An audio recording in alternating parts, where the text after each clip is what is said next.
In the words of my homie, he gonna say, he said, don't mind the kids, you gotta give him a pass. This kid can't get a pass. He got a pass.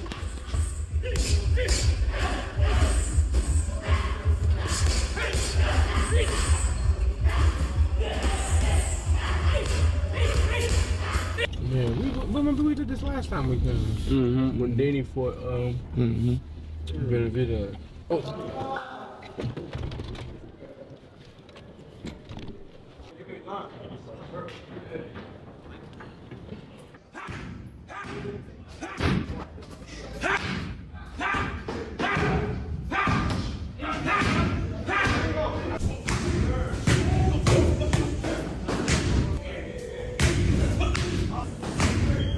Boots, you better be prepared. You better be prepared as far as your IQ and your fundamentals, because they make great game plans for people, and he's gonna always make the adjustments. I win. A winner wins. I always find a way. Simple as that. Do you think you can stop this man?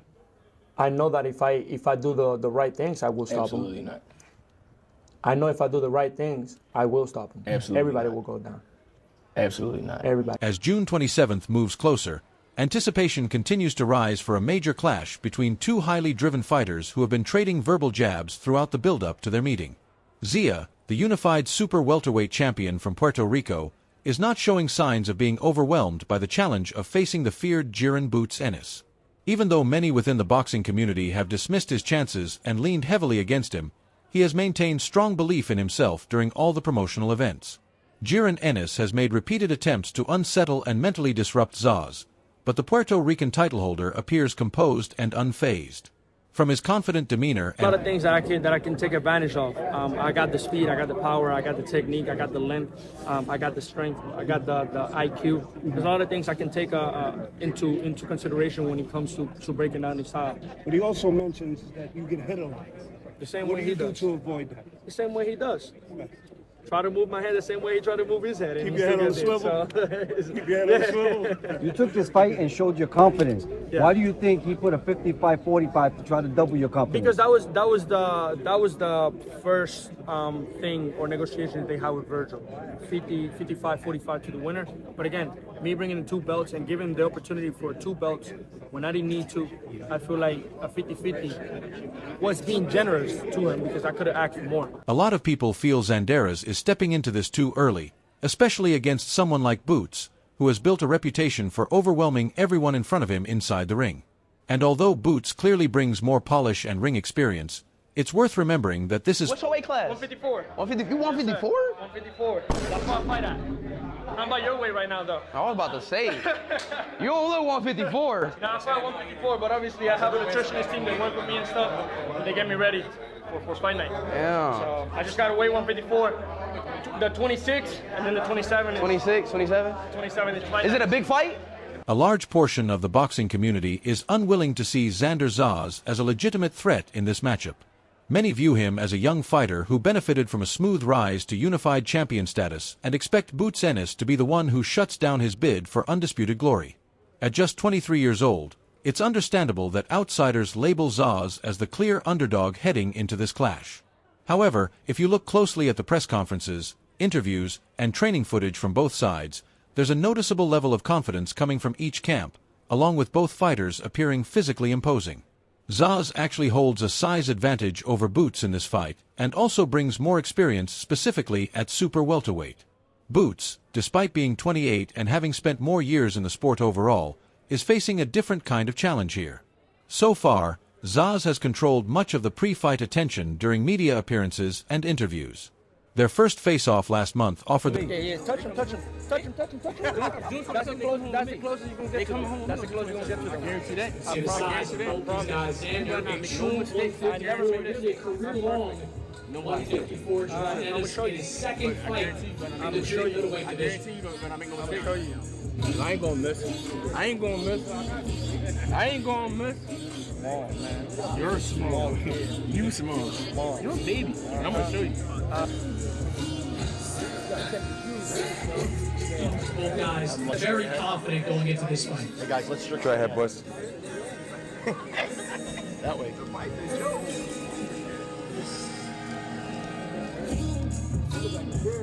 In the most recent face-to-face interview with Chris Mannix, Zas reinforced why he believes he belongs at this level. Boots brings a wide range of skills, but Zas counters with his own distinct arsenal. Both men made it clear they have full confidence in their ability to adapt, whether that means fighting at range, engaging on the inside, or mixing styles as needed. Boots Ennis suggested that Zas accepted the matchup mainly for financial gain, pointing out that as the biggest name in the division, he naturally commands the highest paychecks and guarantees career-best earnings for any opponent. Zas, however, shut that claim down completely, insisting that money was never the driving factor behind his decision. He stressed that financial talk means nothing to him, because his priority is focused. You know, why is this guy? Not at all. Okay. Not at all. What do you think you do better than him? I think like I said before, I think he's a solid fighter, you know, a good fighter. You know, he champion for a reason, you know, but I think I do everything better. You know, all around the board, I do everything. I can box, I can bang. Inside, outside, mid-range, whatever you want to do, I can do. And you're going to see on fight night. Xander, what do you think you do better than him? Man, same thing he mentioned. I got everything. I got all the skills in the world. I listen to my corner. I make the adjustments. I know how to fight. I know how to box. I know how to bang in the inside. I know how to fight in the outside. I know how to take angles. I do everything. I'm as athletic as he is. You guys have had a few things to say over the last couple of weeks. One of the things that you said, Boots, was basically that Xander's taking this fight because of the money, that you're the big name, you're the big fish at 154. You bring the most money to the table. Do you believe that? Yeah, for sure. I'm the biggest name at 154 right now, and I feel like everybody in the division, if they sign to fight me, they're gonna make the most money. It's guaranteed. Like, so yeah, that's how I think. What do you think? It's never been about the money. Never. I mean, when I fought for the two belts, it was never about the money. When they gave me the Virgil Ortiz fight, it wasn't about the money. Sebastian Fundora wasn't about the money. Boots, it's not about the money. It's about the legacy. I want to be the best. And this is how you make it happen. Forget about the money. You can throw the money out the window if you want. We fight for legacy here. You buy that? I like it. At one point in the interview, Zas clearly shifted the momentum and took control of the conversation. He argued that Jiren Ennis has rarely, if ever, been pushed into discomfort or required to make major adjustments during his professional run, suggesting that his opposition so far has been carefully matched to highlight his strengths. Zas went on to promise that he would drag Ennis far outside his comfort zone and force him into situations where neither his physical tools nor his decision-making would hold up under pressure. Focusing more on tactical intelligence than raw power or durability, Zas emphasized that... Your trainer did say something at the press conference, though, that was interesting. He said you sat down with him and you explained why you want this fight, why you believe you can beat him. You clearly see something that you believe you can take advantage of. What do you see? Everything. He's never been uncomfortable. He's always had it his way. He's always had it his way. His whole life. I'm gonna make him uncomfortable. My whole life. He know me. Your whole professional career, I should say. Your whole professional career, he's had his own way. He's never been uncomfortable. He's never had to make an adjustment because all these guys were tailor-made for him to look good. Because I do what I want. I do what I want when I'm in there. And you're going to see. You're going to see. Come fight night. He's going to be uncomfortable. Guaranteed. He's going to be uncomfortable. And he's going to be 10 steps behind me. How I'm going to be 10 steps behind you? Please let me know. You will find out. All right, we're going to see. All right. Because it's nothing that you can do. Perfect. I'm saying now. All right. All right. Do you think he can make you uncomfortable? You can't say. I can't really say. I ain't been in the ring, but from the things that I've seen, nah. You know, like I said, I've been there with a lot of tough guys and things like that, and it's, like I said, it's levels. But and that's what I'm saying. This doesn't come to who's the toughest. I don't care about who's the toughest. It's about who's the smartest. Boxing is about hitting, not getting hit. It's not about who's the toughest, who got the biggest balls, who can punch harder. It's about who can make the adjustments. And when I make the adjustments and he doesn't have an answer for them, he's going to be uncomfortable. I got an answer for everything. Well, see your time. It appeared that Zas entered the interview fully prepared, as Boots struggled to deliver a sharp counter in the moment. Instead, Zas maintained control of the exchange, repeatedly... Run out of luck. Them belts come home with me, guaranteed. I don't run out of luck, because I don't believe in luck. Guaranteed them belts come home with me. Well, all right. That's what you're supposed to believe. That's what I'm saying. That you're supposed to think that. That's what I know. And I'm glad you think that way. That's what I know. I'm glad you think that way. And like I said, I ain't gonna miss at all. So. All right. You got a big body too, right? Yeah, ain't you big? Yeah, ain't you a big guy? Oh, me? Yeah, that's what you said. No, You said you you're a said big that. guy. That's No, what- I said you're not even that big. That's what I said. Yeah. Because that means that you're a big guy. Because I think I'm a pretty big guy. No Diddy, but I don't. No. I really don't. You know what I'm saying? I don't know what he got going on. But Hey, why you gotta take it? I'm Nobody's saying- taking it I'm there. saying- Nobody's taking it there. I don't know dude. what you got going on over Nobody's there, taking it but there. Nobody's taking it there. no, but yeah, no, Nobody's taking we're it gonna there. see on June 27th. That's all. That's what I'm here for. And I'm excited. I can't wait. Like, I'm excited too. Yeah. I mean, You it's said, what I asked Xander, for. one of the things you said was that you're not only going to beat him, you're going to rip his heart out. What does that look like? Man, it's what I'm saying. He's gonna be uncomfortable. He's gonna get to a point where his head, his brain, won't be able to give him the answers he's looking for. His body won't be able to react. And when that time comes, he's in deep waters. He's in trouble now. And then, that's when his heart is gonna come with me. He's not gonna be able to handle it. he must not he know. won't- He must won't- not know where I'm from. He won't be able to have answers. It doesn't matter where you're from. I'm not It talking do. about because I'm not It talking. has something. I get what you're saying. I get everything you're saying. But you don't know where I'm from. Your upbringing, I don't. I ain't saying. And that's what I'm saying. But that's what I'm saying. I'm not bringing about where you're from. Yeah. I never said that. You ain't taking nothing. I'm saying no. All right. I'm trying to tell you. All right. Inside I that love ring- his confidence though. I love it. It's like I'm loving it. I'm loving it. It's just, I'm loving it. It's the way it is, and I'm going to show it. The boxing community continues to examine both fighters ahead of their showdown, though a noticeable number of observers are underestimating Zas and his overall potential. While the majority of analysts and pundits have been reluctant to back him against Boots, certain voices, such as the panel at ProBox TV, have pointed out that Zas is unlikely to be an easy assignment on June 27th and could push the fight much closer than expected.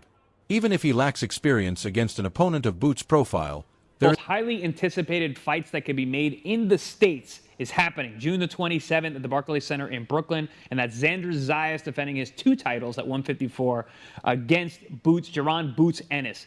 This is a fantastic matchup, and I'm going to say right off the bat, I tip my hat to Xander Zas for putting his belts on the line and fighting possibly the best guy at 154 right now, a guy that people look at as the boogeyman at 54, and there's a reason for that. Boots is a crazy talent, physically gifted, has been developed throughout his professional career, and is looking to really blow up. And this is a huge opportunity for him. You know, Xander Zas has 2 titles in one of the deepest weight classes in the world, if not the deepest weight class, 154. So it's a fantastic matchup. It's also an interesting style mesh. You got Boots Ennis, who's got that Philly style. He's hyper aggressive. He fights in the pocket, high contact fighter, good power with both hands, good hand speed, good boxing IQ, good technique, you name it. Boots has got it. But again, like a Philly fighter, he likes high contact. He likes to be in the pocket. He likes to trade. He likes to break you down, walk you down. Problem with fighting a guy like Xander's a mover. Xander's a mover and a jabber. He's got great endurance. He's got a good arm length. He's very tall and long, and he knows how to use it. He also knows exactly what he's not. He knows he's not going to go out there and blast you out like a Felix Trinidad. He's a boxer, mover, scoring points, and looking to outbox you and use his smarts. He's also got a great gas tank. Kid doesn't get tired, you know, even late in a fight. So it's an interesting style matchup. I know a lot of people are looking at this like, no, Boots is gonna wash him. You'd be surprised. Xander Zas, with his skill set, I think could get anyone in the division a lot of trouble. But this is why we fight the fights, and we'll see how it all shakes out on June the 20th. From the perspective of seasoned analysts, Zas is still not being viewed as a real contender in this matchup. While they acknowledge his decision to step up and face a fighter widely regarded as the division's toughest challenge, the overall belief remains that Boots holds a clear edge in both experience and overall skill. Coach Kenny Ellis, in particular, has been firm in his assessment, pointing out structural issues in Zas' approach that could become serious problems in this fight. He described Zas as a solid boxer with an effective jab and respectable defensive habits, but noted a tendency to remain too static in exchanges and absorb unnecessary punishment. According to Ellis, repeating that kind of approach against someone like Boots would be a major mistake, as he believes Boots is precisely the type of... Jaron inside 10, maybe 8, maybe inside 5. I like, what's his name? Xander. I like him, but I noticed something with him. When he's in offense mode, his head's just sitting there. And you can go back tonight and watch all of his highlights. He don't know how to roll punches. He blocked pretty good. He got angles, but sometimes you gotta roll, and he don't roll. And if a person don't roll, you don't even have to look. All you have to do is go over their shoulder. You're gonna hit it because they don't know how to roll. KO. Clean joint or a systematic breakdown?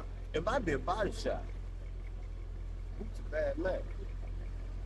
Why do you think he gets so much criticism? It comes with the sport. Hall of Famer Tim Bradley has shown clear respect for Zas, though he remains uncertain about whether stepping in with Boots this early is the right move.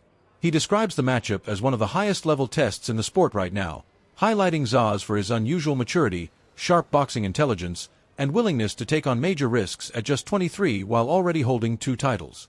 At the same time, Bradley suggests that the timing might be questionable and implies that a more gradual approach could have been safer for his development. He adds that a fight of this caliber will ultimately force Ennis to elevate his focus and fully prove his elite standing. In the end, Bradley leans toward the more polished version. Big fights, though, Tim. This is the biggest fight, I think, for fight fans. Well, I think it was Virgil Ortiz and Boots, but we're getting Xander Zas putting his 2 belts on the line at 154 against Boots, who's arguably one of the most talented fighters in the world. Zayas is going in as the underdog, even though he's the champion. Is he going into the fire too quickly? He's still a young kid against a guy like Boots who has so many weapons in his repertoire. Look, I mean, I'm 50-50 on that. I look, Xander Zayas has never been a normal, how can I say this? He's always been mature for his age. It's like he's already done this before. You know, he signed was top ranked, and the dude was like a junior in high school. Right. You know, he was young as hell. But the way he handles himself outside the ring, he's always handled himself as a professional, and it's like he's been here before. It's like nothing fazed him. so it doesn't surprise me that he's like, I want Boots. He's always said that he wanted to fight Boots. He's always said and told me that he's always wanted to fight Virgil Ortiz. He said he's like, I'll beat, Fedora. He said that too. He's like, I'll beat Fedora. I'll beat him right now, But I feel like from a talent standpoint, and he is talented as well. Xander has a really boxing high IQ. He does. And you can tell not only in the ring, but you can tell outside, even when he does commentary. He's an extremely smart kid, or young man, I should say. But at 23, 2 belts, and you want to face that guy? I'm like, man, what? If I'm managing, or I'm like, man, come on, bro, like. Calm your ass down real quick. You know what I'm saying? I get it. We can maybe beat him, but shit, we unsure. I don't know. Former unified welterweight champion Keith Thurman recently weighed in on the matchup, giving Boots the advantage based largely on what he has observed from his training sessions in the gym. He suggested that the chance to become unified in a new weight division would serve as a major driving force, pushing Boots. Yeah, I like the fact that Xander Zayas has just been able to do what he did, and I know he's got a lot of hype right now. I think he should be riding that hype train a little bit longer, and not sure if he's ready for the toughest fight of his career.